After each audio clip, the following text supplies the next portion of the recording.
Assalamualaikum warahmatullahi wabarakatuh. Bismillahirrahmanirrahim. Kita mulai tema creative thinking atau berpikir kreatif. Saya ulang sebentar ya definisi berpikir itu. Ini sebenarnya istilah sehari-hari sering kita pakai. Bahkan kita sering nyindiri orang yang ndak mau mikir, ndak mau berpikir. Misalnya, mbok yo mikir dong. Atau diksi-diksi yang semacam itu. Itu menunjukkan bahwa orang itu kalau disebut ndak mikir, orang itu kalau disebut ndak bisa berpikir, itu sesuatu yang memalukan bagi dirinya. Makanya banyak orang nyindir orang yang dianggap ndak bisa berpikir. Semoga teman-teman yang ikut ngaji malam hari ini tidak termasuk orang-orang yang anti berpikir. Tidak mau menggunakan akalnya. Berpandangan sangat negatif terhadap penggunaan akal budi. Karena seperti apapun kita tidak mau menggunakan akal, sebenarnya secara alamiah kita pasti menggunakannya. Kalau kita sehat jasmani dan rohani. Tidak mungkin orang itu hidup tanpa akalnya. Bahkan di ranah apapun, termasuk ranah agama. Dalam beragama pun kita juga dituntut untuk jernih, sehat cara berpikirnya.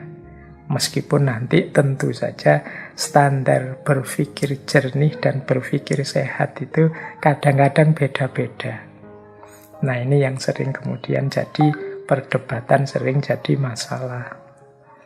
Tapi kita tidak ke situ dulu. Kita awali dulu pelan-pelan. Dari definisi berpikir. Apa sih berpikir itu? Berpikir itu adalah proses kognitif terorganisir bertujuan yang kita gunakan untuk memahami dunia kita. Nah, perhatikan 3 ciri tadi ya. Kognitif, terorganisir, bertujuan. Kognitif itu berarti ada proses-proses akal yang bekerja, rasio yang sedang aktif dan sadar. Jadi yang pertama dia proses akal, proses rasio, proses kognitif sadar yang memang sengaja kita jalankan, kita hidupkan. Kemudian yang kedua terorganisir. Terorganisir itu ada tertibnya, ada urutannya. Tadi saya melihat apa, kemudian saya pahami sebagai apa, kemudian saya simpulkan berarti apa. Nah, itu namanya kan terorganisir. Saya melihat orang yang dadanya sesak misalnya. Kemudian saya pahami mengapa kok dia dadanya sesak. Oh, dia punya sakit asma. Ketika kita menyimpulkan sesuatu secara sadar menggunakan akal kita, itu sebenarnya ada pola-polanya. Itu yang disebut terorganisir. Jadi tidak iseng, tidak asal, tidak sesuka-sukanya sendiri. Jadi ada patternnya, ada polanya. Itulah namanya berpikir. Dan yang ketiga, bertujuan. Jadi ada maksudnya. Mengapa sih kok tadi aku ingin tahu sebenarnya dia ini kena apa, dia ini terserang apa, itu kan ada tujuannya. Jadi mungkin tujuannya sekedar untuk tahu sehingga bisa menentukan sikapku padanya, atau tujuannya untuk bisa menjaga masyarakat sini biar tidak kena tertular juga, dan macam-macam. Itu namanya tujuannya. Jadi berpikir itu kognitif, terorganisir, bertujuan. Nah, ini kalau definisi dari bukunya seperti itu. Atau teman-teman bingung dengan penjelasan ini, tidak usah dipahami atau dihafalkan definisinya, disadari saja proses berpikir yang terjadi dalam diri kita. Caranya, misalnya ada orang punya tips seperti ini untuk mendeteksi kita ini berpikir apa enggak. Ada satu quotes yang bagus yang bunyinya begini: as you start asking question and seek answers, you are in fact thinking. Jadi begitu engkau bertanya dan mencari jawaban, saat itulah sebenarnya engkau sedang berpikir. Jadi definisi tadi mungkin susah dipahami, ya ndak harus dihafalkan, tapi sadarilah, oh ini lo mikir itu. Nah, untuk sadar bahwa ini sedang mikir itu caranya mudah. Yaitu ketika kita sedang menanyakan sesuatu atau mencari jawaban sesuatu, saat itu juga sebenarnya kita sedang berpikir. Misalnya teman-teman bertanya, ini tadi ngajinya mulai jam berapa ya? Nah, itu otomatis setelah ada pertanyaan itu kan pikiran kita jalan. Oh, saya tadi juga tidak ikut mulainya, tapi biasanya ya kalau ngaji filsafat mulainya jam 8. Nah, ini jawabannya. Jadi dari pertanyaan kemudian ketemu jawaban, ini kan proses berpikir. Jadi ya, ayo disadari peristiwa ini yang terjadi di dalam diri kita, yaitu peristiwa berpikir. Ya, identifikasi paling mudahnya ketika kita bertanya. Di situ biasanya terus proses ini terjadi. Ya, kita sering tidak sadar secara penuh terhadap proses ini. Karena sejak kecil sebenarnya kan kita juga sudah berpikir. Kalau dalam ilmu logika itu ada namanya logika alamiah. Logika alamiah itu ya cara berpikir yang alami. Orang itu tidak harus kuliah logika, kuliah filsafat, membaca buku-buku logika, sebenarnya juga sudah bisa berpikir. Ya, contohnya misalnya bapak-bapak ibu kita dulu, kakek nenek kita, itu kan mungkin tidak pernah kuliah filsafat, tidak pernah membaca buku-buku logika, tidak pernah ikut ngaji filsafat. Tapi kan mereka mampu hidup dengan baik, dengan benar, bahkan selaras dengan hukum-hukum alam sunnatullah. Itu kalau dalam filsafat ya memang setiap orang itu punya logika alamiah. Jadi secara alami memang Allah memberi anugerah manusia kemampuan berpikir. Hanya saja nanti dalam problem tertentu, masalah-masalah tertentu, hal-hal tertentu butuh pendalaman-pendalaman berpikir, butuh analisis-analisis yang lebih dalam, yang tidak bisa dipikirkan sambil lalu. Ada konsep-konsepnya, ada teori-teorinya. Nah, ini nanti jejernya logika alamiah yang dikenal dengan nama logika ilmiah.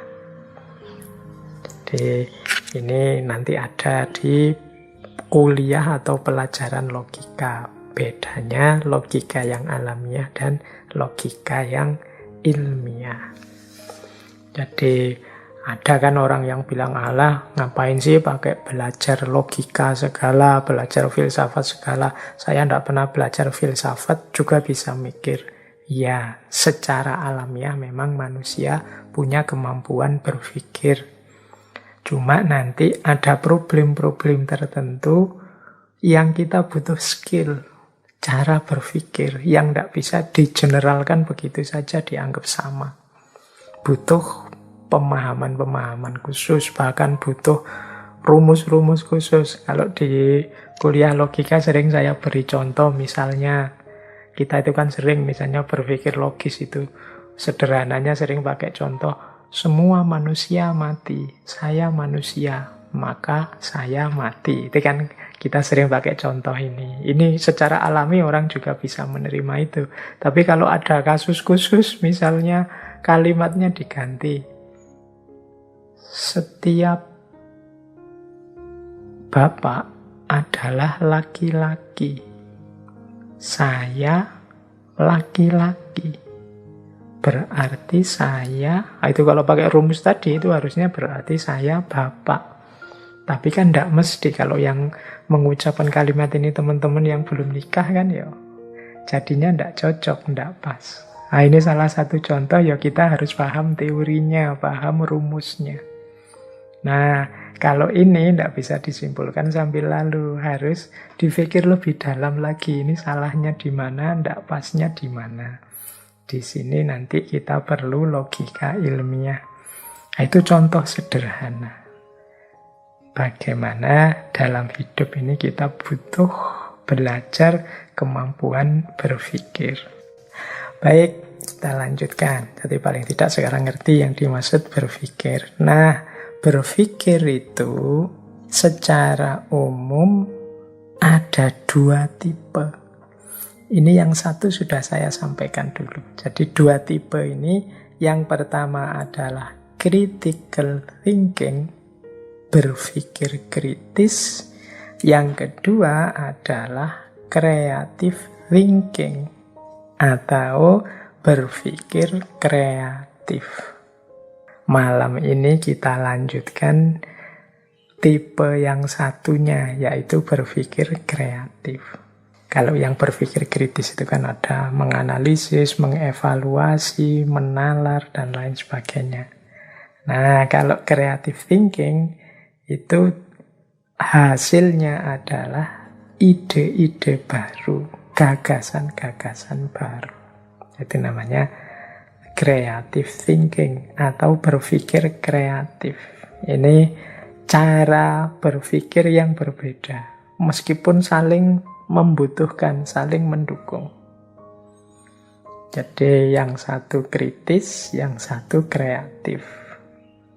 Nanti kalau masuk mungkin ilmu tentang neuroscience itu sering penjelasannya dikaitkan dengan bagian otak manusia. Yang otak kiri itu sifatnya matematis, critical thinking. Yang otak kanan itu berhubungan dengan imajinasi kreatif. Dari situ lahir ide-ide baru, gagasan yang baru. Nah, kombinasi dari berpikir kritis dan berpikir kreatif inilah nanti manusia menyelesaikan problemnya. Manusia membuat keputusan-keputusan.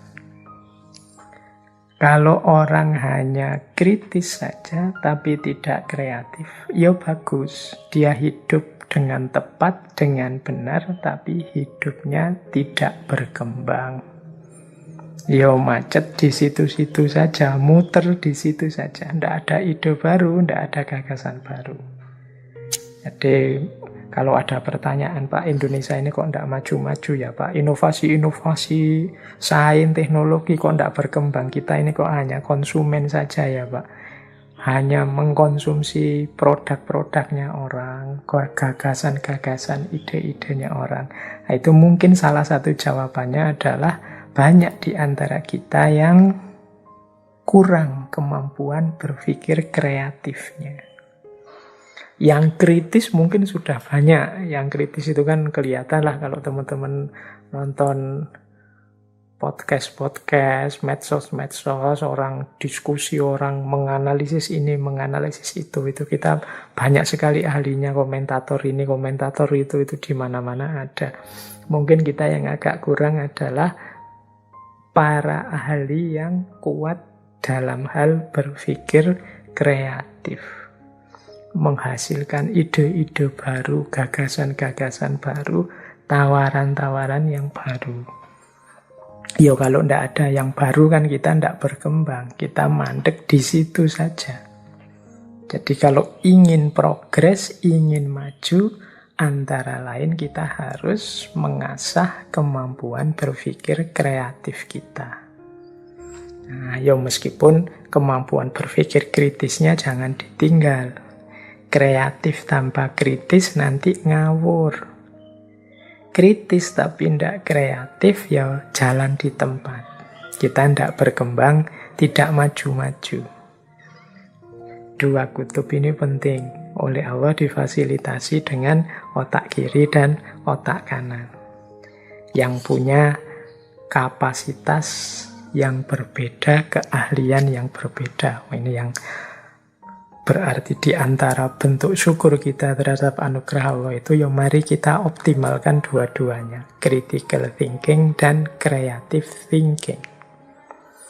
Ada yang mengilustrasikan dua kemampuan kritis dan kreatif ini seperti kalau kita naik, kalau bahasa Jawa ini naik getek atau naik perahu kecil itu, yang kita jalankan dengan dayung yang punya dua pedal, punya dua sisi.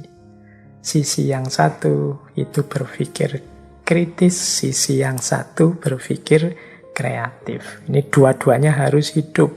Jangan hanya satu. Kalau hidup hanya satu, ya perahumu, getekmu tidak akan maju pesat, tidak akan cepat jalannya, mungkin malah terombang-ambing. Dua-duanya harus imbang sehingga mengarahkannya jadi mudah. Nah, jadi ini berarti berpikir itu penting, eksistensial, dengan dua tipenya, yaitu critical thinking dan creative thinking. Ini harusnya saya mulai menjelaskan tentang critical thinking. Tapi critical thinking sudah kita jelaskan, berarti malam hari ini kita tinggal menjelaskan yang creative thinking. Baik, kita lanjutkan. Pembahasan tentang kreatif atau kreativitas. Dalam bahasa Indonesia, kreativitas ini sering didefinisikan sebagai daya cipta. Daya cipta itu satu proses mental yang membuat lahirnya gagasan-gagasan baru atau pemecahan-pemecahan baru, atau menemukan peluang-peluang baru, kemungkinan-kemungkinan yang baru.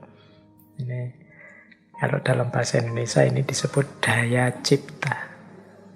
Kemampuan mengkreasi, mengcreate. Meskipun yang dimaksud baru itu tidak harus sesuatu yang sama sekali sebelumnya belum ada. Bisa juga dalam bentuk kombinasi-kombinasi. Bisa dalam bentuk merangkai yang sudah ada, yang sebelumnya dikenal sehingga jadi sesuatu yang baru. Misalnya dulu orang kenalnya handphone itu sebagai alat komunikasi. Tapi kemudian gagasan tentang handphone ketemu dengan gagasan tentang kamera, digabung jadilah smartphone misalnya. Hari ini kan smartphone itu ya handphone kita yang ada berbagai macam alat di situ. Tidak hanya kamera sebenarnya. Tapi ini sebenarnya menunjukkan sesuatu kreasi, daya cipta yang luar biasa, menggabungkan ide-ide yang ada sebelumnya. Jadi kamera kan orang sudah kenal sebelumnya, handphone orang sudah kenal sebelumnya. Nah, nanti handphone yang ada kameranya itu sesuatu yang genuine. Nah, ini namanya kreativitas. Peradaban manusia itu berkembang, maju, progres karena kuncinya adalah daya kreasi atau daya cipta atau kreativitas ini. Maka berpikir kreatif seperti saya bilang tadi nanti menjadi kuncinya kemajuan. Baik, saya lanjutkan. Nah, malam hari ini kita akan banyak belajar dari seorang tokoh yang dikenal sering dan banyak menulis tentang teknik berpikir, termasuk berpikir kreatif ini. Namanya adalah Edward de Bono. Teman-teman mungkin pernah membaca buku beliau ya, ada beberapa yang populer sekali, misalnya 6 topi berpikir, berpikir lateral, dan lain sebagainya. Beliau ini dokter, psikolog, penulis, filosof yang berasal dari Malta. Nah, malam hari ini kita akan mengambil beberapa teori dan konsep dari beliau tentang berpikir, khususnya berpikir kreatif ini. Menurut Edward de Bono, kreativitas itu adalah sumber daya manusia yang paling penting. Kata beliau, kalau tidak ada kreativitas, tidak akan ada kemajuan, maka kita selamanya hanya akan mengulang hal yang sama. Kalau manusia itu tidak kreatif, kita mungkin hari ini memakai baju yang sama seperti manusia-manusia purba, manusia primitif zaman dulu. Mungkin kayak baju kita masih kayak Flintstone itu, mobilnya ya masih mobil kayak di Flintstone itu, tidak berkembang-berkembang sampai sekarang. Tapi kan manusia itu kreatif. Jadi selalu terjadi kemajuan dan perubahan. Kuncinya apa? Daya kreativitas. Maka malam hari ini, mari kita latihan berpikir kreatif dalam rangka memenuhi amanat Allah untuk memajukan dan memakmurkan bumi. Nah, kita lanjutkan lagi. Menurut Edward de Bono lagi, berpikir kreatif itu bukan bakat, tapi satu keterampilan yang dapat dipelajari. Ia memberdayakan manusia dengan menambah kuat kemampuan alaminya, produktivitasnya, dan keuntungan-keuntungan lainnya. Jadi ini penting ya, kita garis bawahi. Berpikir kreatif itu bukan bakat, tapi keterampilan yang dapat dipelajari. Berarti teman-teman tidak boleh alasan, Pak, saya tidak bisa Pak kalau disuruh kreatif itu. Saya tidak bisa Pak kalau saya disuruh mencari solusi, menemukan ide-ide baru. Saya itu makomnya hanya follower Pak. Saya itu konsumen, bukan produsen. Termasuk dalam hal pikiran. Nah ini berarti kalau mengikuti pikiran Edward de Bono tadi, tidak begitu. Mungkin itu hanya alasan kita saja, dalih kita saja karena kita malas. Setiap orang itu bisa. Ini seperti keterampilan. Ya keterampilan itu memang kalau kita tidak belajar, tidak melatih diri, ya memang tidak bisa. Tapi kalau kita mau dan serius melatih diri, insya Allah bisa. Wong itu keterampilan yang bisa dipelajari. Tidak ada hubungannya dengan bakat. Jadi jangan alasan, tidak bakat saya mikir itu Pak. Tidak bakat saya filsafat itu, tidak bakat. Tidak, itu keterampilan kok. Itu alat yang bisa kita pakai dan kita bisa belajar cara memakainya yang benar. Jadi keterampilan berpikir atau thinking skill.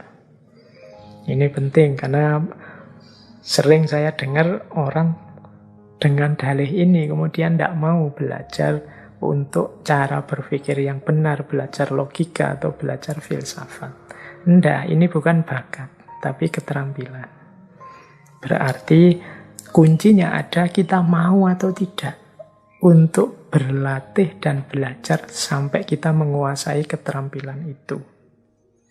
Mungkin nanti ada yang tanya juga, tapi kan ndak belajar juga ndak apa-apa toh Pak, ndak berlatih di situ ndak apa-apa toh Pak, kon ndak wajib, ndak ada dalilnya juga. Misalnya ada yang ngeyel begitu, iya, ayo itu hakmu sih mau belajar untuk terampil apa ndak, tapi jangan lupa berpikir kreatif itu kunci kemajuan, kunci kita sukses menjalankan berbagai kewajiban-kewajiban kemanusiaan dan juga kewajiban kehambaan. Jadi itu garis bawah dari pandangannya Edward de Bono bahwa berpikir kreatif itu tidak ada hubungannya dengan kapasitas kita atau bakat kita.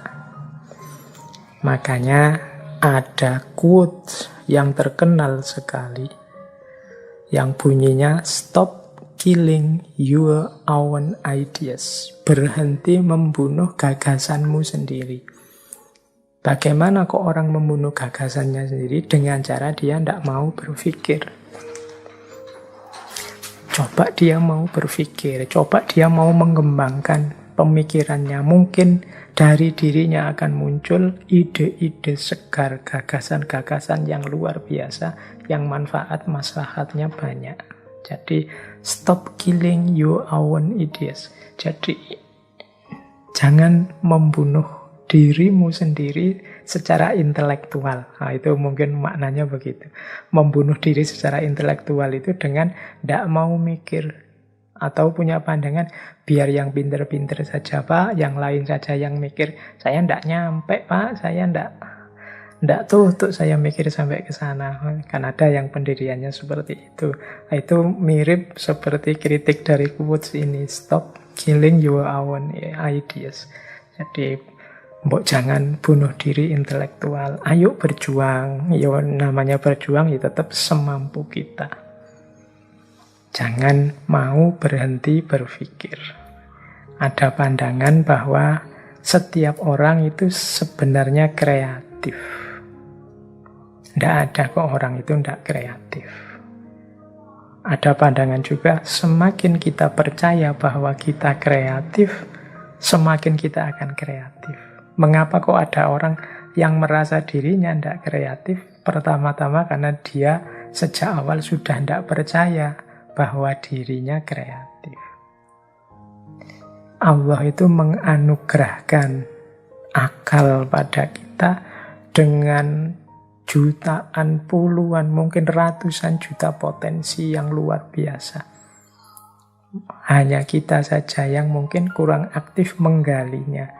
Terus kita minder, kita rendah diri, memposisikan diri, Pak saya level-level orang biasa awam saja Pak, tidak mungkin saya punya gagasan-gagasan otentik. Yuk akhirnya terus kita tenggelam, menenggelamkan potensi kita sendiri. Teman-teman kan mungkin sering ngalami ya, misalnya ini loh dari orang yang tidak terduga-duga tiba-tiba muncul gagasan yang luar biasa.